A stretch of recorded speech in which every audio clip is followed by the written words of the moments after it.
Juda ko'pchilik mendan gaz pech kerak bo'lmaydigan shirinlik tayyorlab berishimni so'rashdi va albatta talablarga binoan bugun umuman gaz pech kerak bo'lmaydigan shirinlik qilamiz. Demak, duxovkasiz tayyor bo'ladigan smetanalik tortni pishirishni boshladik. Ha, aytgancha aytishingiz mumkin, gazga qo'ydingiz-ku, gazdan foydalanyapsiz-ku deb.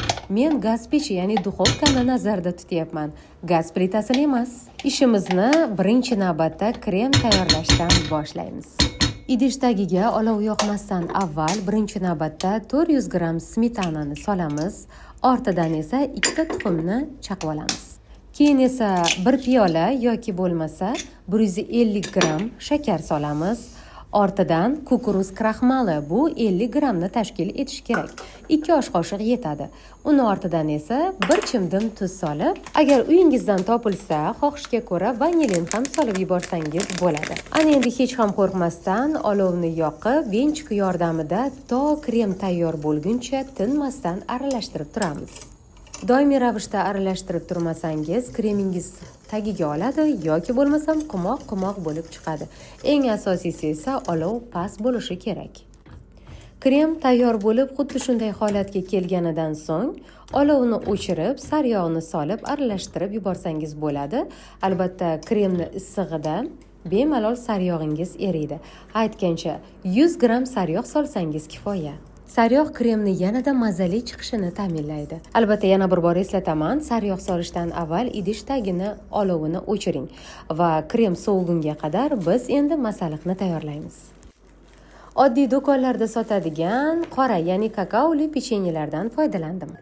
Ushbu tortimiz uchun bizga 300 gram pechenye yetadi. Pechenyelarni xohlagan uslubda maydalashingiz mumkin. Men choperdan foydalandim, chunki uni mayda uvoq ushoq holatiga kelishi juda ham muhim. Tayyor bo'lgan pechenye ushoqlarini boshqa idishga solamiz va avvaldan eritilgan 100 gram saryog'ni quyamiz. Pechenyega saryog' solishimizning asosiy sababi tortni shaklini hosil qilish uchun juda ham muhim, ya'ni xamir holatiga keltirib olamiz. Yana bir bor eslataman, 300 gram pechenye uchun 100 gram eritilgan saryog' yetadi.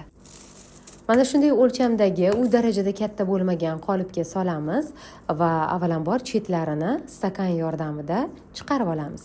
Tortni birinchi qismiga tayyorlagan peshenyeli massamizni solganimizda 3 dan 2 qismini solsak kifoya, chunki bir qismini ustiga sepish uchun olib qo'yamiz. Mana shunday silliq stakan yordamida tortimizni devorlarini oson va qulay chiqarish mumkin. Tortni asosiy qismini, ya'ni asosini tayyorlab oldik. Endi tayyorlagan va sovigan kremimizni bemalol solsak bo'ladi.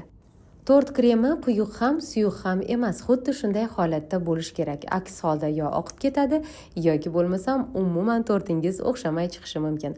Agar gramlarni izohda yozilgandek xuddi shunday gramda solsangiz, kremingiz mana shunday chiqadi.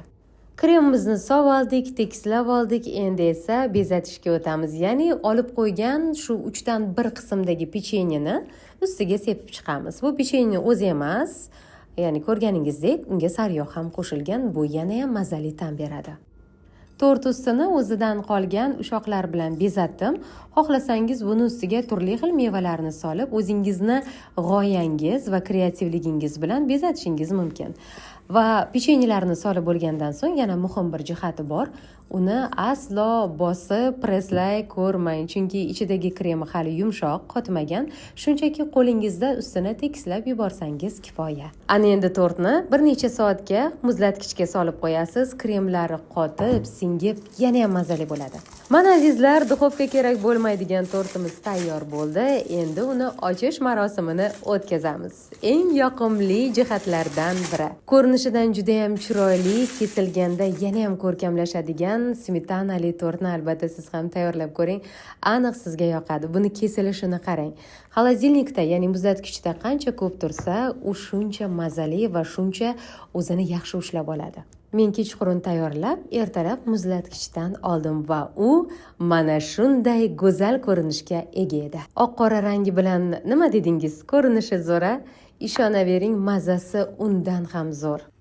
Ham kattalarga, ham kichiklarga birday yoqadigan, me'daga tegmaydigan, judayam mazali ta'mga ega bo'lgan smetanali tortni qilib ko'ring. Sizga ham, oila a'zolaringizga ham aniq yoqadi. Kesilishini va vilkada olinishini qarang. Rostdan ham zo'ra. Ishtahangiz ochildimi? Unda tayyorlab ko'ring. Vaqtingiz ham ko'p ketmaydi, qolaversa oila a'zolaringizga yoqadi. Agar desert sizga manzur kelgan bo'lsa, like va izohlarda fikringizni kutaman va eng asosiysi yerliklarga ulashib qo'yish yodingizdan chiqmasin. Hurmat bilan, Qunduzxon Abdullayeva.